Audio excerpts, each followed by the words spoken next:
अनुग्रहित दिन के लिए प्रभु को धन्यवाद देते हैं और सारी महिमा प्रभु को देते हुए आप सभी का वचन की सेवा में स्वागत करते हैं। लूका 90 अध्याय के 24वें वाक्य में इस प्रकार लिखा है, क्योंकि जो कोई अपना प्राण बचाना चाहेगा वो उसे खोएगा, परंतु जो कोई मेरे लिए अपना प्राण खोएगा वही उसे बचाएगा। इस अनुग्रहित वचन से आज हम यीशु के कारण विषय में मनन करेंगे। मसीह यीशु में केंद्रित जीवन जीने वाला एक व्यक्ति इस प्रकार कह सकता है कि प्रेम करना, देना, लेना, बोलना और पूरा जीवन यीशु के कारण है।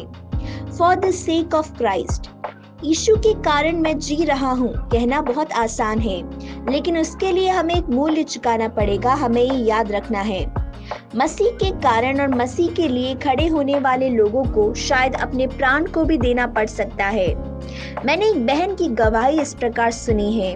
जीवन की अनिश्चितता उन्होंने बचपन से ही अनुभव करी थी। उनके पिता को उन्होंने देखा तक नहीं है।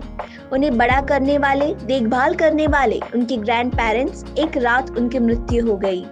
कोई देखभाल करने वाला ना होने के कारण उनके अंकल ने उन्हें संभालने का निर्णय लिया और अपने घर ले गए, लेकिन पढ़ने लिखने का मौका उन्हें वहां पर भी नहीं मिला। अपने अंकल के घर की कठिन कामों को उन्हें अकेला करना पड़ा। जब वो 10 साल की हुई तो एक VBS में जाने का उन्हें मौका मिला, जिसका उन्होंने सही रूप से उपयोग किया। उन्हें जो मौका मिला उसमें उन्होंने लिखना और पढ़ना सीखा। बचपन की कठिनाइयों में परमेश्वर को जानना उनके लिए शांति, आनंद और धैर्य का कारण बना। लेकिन आगे चलकर भी यीशु के कारण उन्हें अनेक पीड़ा का सामना करना पड़ा।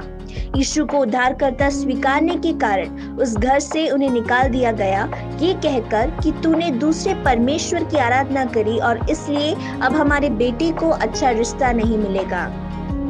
दुख के कारण उसका मन टूट गया और फिर भी यीशु के कारण वो धैर्यवान हो गई। अपने उस घर को छोड़कर अपनी यात्रा शुरू करी। उसने हार नहीं मानी और उसने मेहनत करना आरंभ किया। वो मैदान में जाकर लकड़ी इकट्ठा करती और उससे पैसे कमाने लगी और उन पैसों से उसने अपने लिए एक छोटा सा घर बनाया। क्योंकि उसने लिखना और पढ़ना सीखा था, वो परमेश्वर के वचन को पढ़कर बहुत समय बिताती थी। क्योंकि उन्होंने यीशु मसीह पर विश्वास किया, इसलिए उनके अंकल ने उन्हें घर से बाहर निकाल दिया, लेकिन मसीह यीशु ने उसे अनाथ बनाकर अकेला नहीं छोड़ा। स्वर्गीय विवेक और बुद्धि से उसको भरकर उस स्थान के सबसे अच्छे स्कूल में टीचर के रूप में काम करने का उन्हें मौका मिला। और सिर्फ यही नहीं, वहाँ के लोकल कलीसिया में एक एक्टिव मेंबर भी वो बनी और कलीसिया में प्रचार करते हुए अनेकों को उन्होंने मार्गदर्शन भी दिया। वो इस प्रकार कहती हैं, don't worry about anything, just trust God. आप किसी भी बात की चिंता ना करें, बस परमेश्वर पर विश्वास रखें। अपनी गवाही में वो इस प्रकार भी कहती है कि be bold to say no, don't try to please main.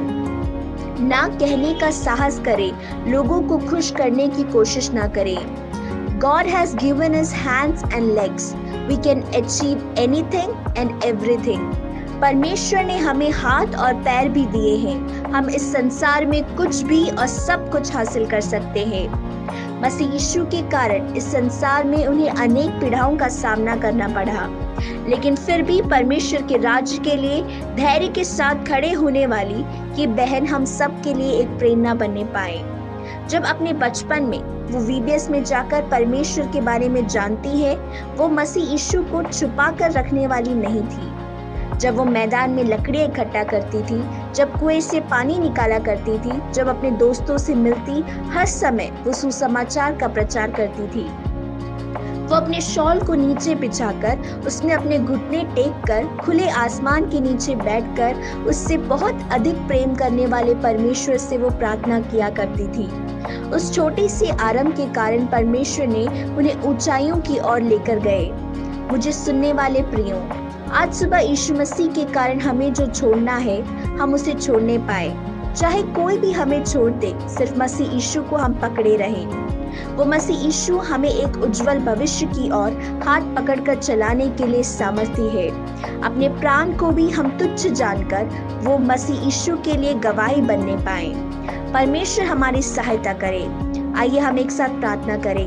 हे हमारे स्वर्गीय पिता, इस वचन को सुनने वाले आपके बच्चों में से कोई भी यदि यीशु मसीह के कारण आज पीड़ा और त्याग को सह रहे हैं, आपकी बड़ी कृपा उन्हें देखकर पूरे विश्वास के साथ आपकी सेवा करने में और आने वाले समय में बड़ी गवाही बनने में परमेश्वर आप सबकी सहायता करें। इस प्रार्थना को हम यीशु मसीह के नाम से मांगते हैं, आमीन। इन वचनों से परमेश्वर आप सबको बहुतायत से आशीष दे। प्रभु की स्तुति हो। जय मसीह की।